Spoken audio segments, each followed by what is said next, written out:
Hey, ụmụ okorobịa Igbo ana n'iyi. Ewe, ya na ụmụ okorobịa Igbo. Ife ọ na-agụ ebe a, ọma ma elefa nke fa.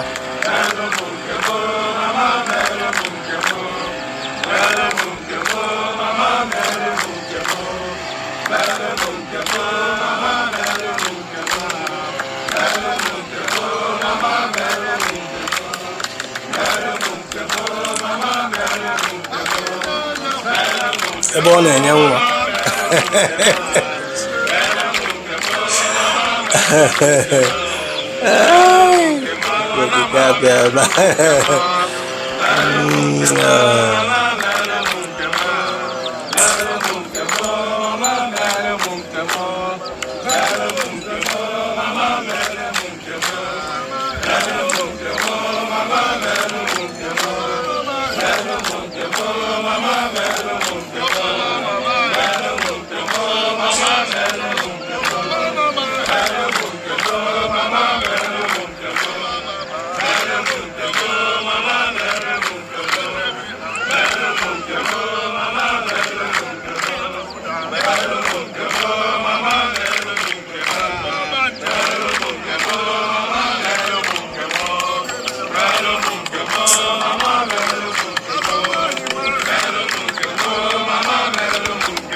Ignorance is a very big disease. Mana the architect of this thing if la na-emeketa na-abụ mmiri enwe ilo knows the truth. Mana those mugus na-eforie ha ma bụ ihe alụghị eme in no distance time. Unu niile ajụọ oketa if they ask you na isu n'ife abụ tradition and the culture Igbo. Ka mụ na gị na-agbakọgodo obere akụkọ ebe a because o nwere ebe anyị si wee ruo ebe anyị nọ tata. Before paper money apụta, o nwere arụsị because whether you like it or not, all this deity kita, this is a central deity because mma na-ekwu agwa gị central deity ọ bụ ọkwa individual arụsị. Nwe ife bụ central deity ọgbụgba ndụ arụsị obodo nwe ma ọ bụ arụsị ụmụnna. Do you understand me? Before all those central deity, ancient deity wee nọrọ n'ala Igbo wee guzobie enwere paper money. Now, kedu the means of transaction ndị Igbo that time? Trade by barter. Now, ị nwere ike ịjụ onwe gị gaa na village unu jụọ okenye n'ebe a kedu arụsị dị ife afọ ị na-eje were ekpere ka ha wee nwee ike ime ife a na-akpọ trade by barter. Maka that time on paper money adịrọ that time. Ọ bụ ha jọba ijugo ike ọrụ mgbe ọrụ ugbo ruo feje na mmiri wee yọba mami wọta ife afịa anyị fọrọ ndị be anyị na-eme mmiri enwere ọ nọ na-ecreate onwe his own ideology. Gwa unu na ọ na-akụziri gị tradition and the culture Igbo. Gwa m ndị ka na-eme ụdị ife a just because of actually solve basic need of life. For gị nwa na-ege m ntị ka iwe maka ị na-akọ ọnụ. Do you understand me? Gị nwa believe n'ife a gị ọ na-eme ị na-akọ ọnụ mpụta na-agwa gị na o nwere ife dị iche mmiri enwe ilo na ndị pastors na-agwa gị na Jesus will cure your sickness, na Jesus mere onye ngwụrọ ka ọ gaba ije, na Jesus mere onye ogbi ka o kwube okwu, na Jesus mere onye isi ka ọ hụba ụzọ, na Jesus nwere ike isi n'ebe ikpofu ahịa bunye nwe ogbenye enu. A na-agwa gị okwu a, I believe na spirit will give you wealth, na spirit will make you rich.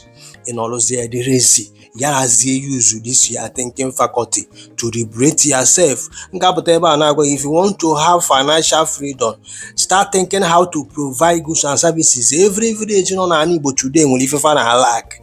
Mana ngị maka ọ dịrị ịbanye na that village a chọpụta ife ahụ ha na lack bido supply ya in exchange of money.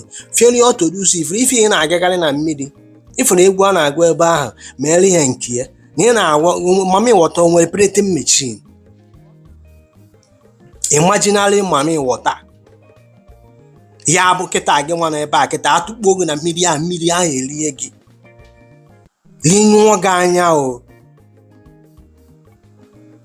the chief deceiver bụ mmiri enwe ilo kpọrọ gị jee n'akụkụ mmiri wee na-akụ aka meele gị nke gị, mana ọgbọgwụ na China nọ na lab room na-eproduce something gị nwa ga-ego, ịnọ na-akụ mmiri agụ meele gị nke gị. I pity some of you. Like I said, ignorance is a very very big disease. N'anya n'ime ndị akịta anọ akụ aka ebe ahụ, o nwere nwa ebilonia ifuru that place?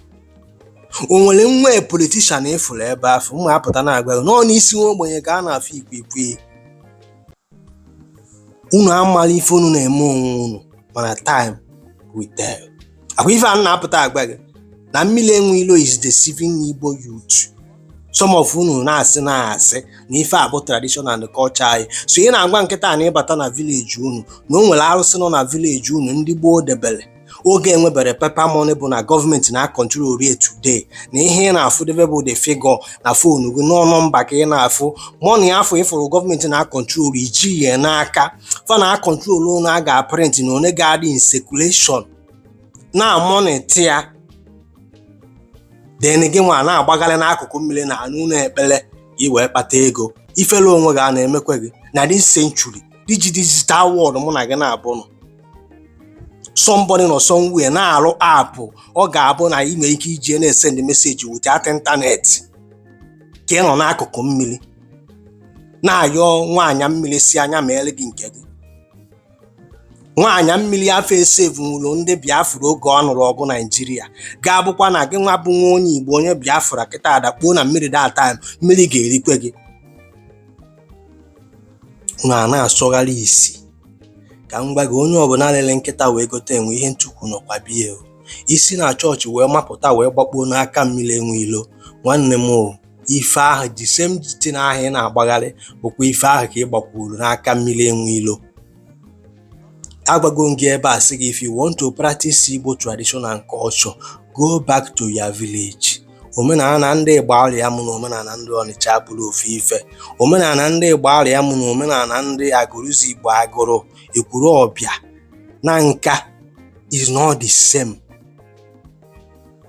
Ị na-aghọta ife a na-agwa gị? Ife ị na-amagharị mbọsị ị ga-anụ repercussion ya, ị ga na-asị na ngwara gị agwa jee na-ekonukọ jekonukọba ime ekikwana use of your brain.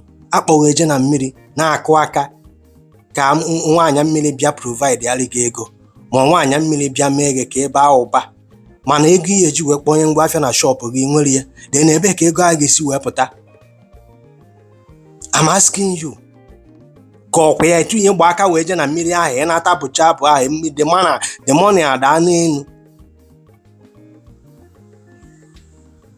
Ọ bụ na ị nọ among these people mara amara that no nwa Buhari because ọ ha nwa ga-emechakwa bidokwa eche Nigeria, nwa Tinubu, all the politicians anyị nwafa niile na abroad nwekwa oge ọ eruo fa anataba bido bataba politics ọfa unu nwa ka a ga na-use. Mmiri enwe ilo is just deceiving you. If you want to be financial freedom, provide goods and services. Think and reason. Onye dịka m ga-apụta na-agwa gị the honest truth. If you have mmiri enwe ilo na-eme unu, if you ọ na-eme unu, don't worry yourself. Time will tell. Demesian.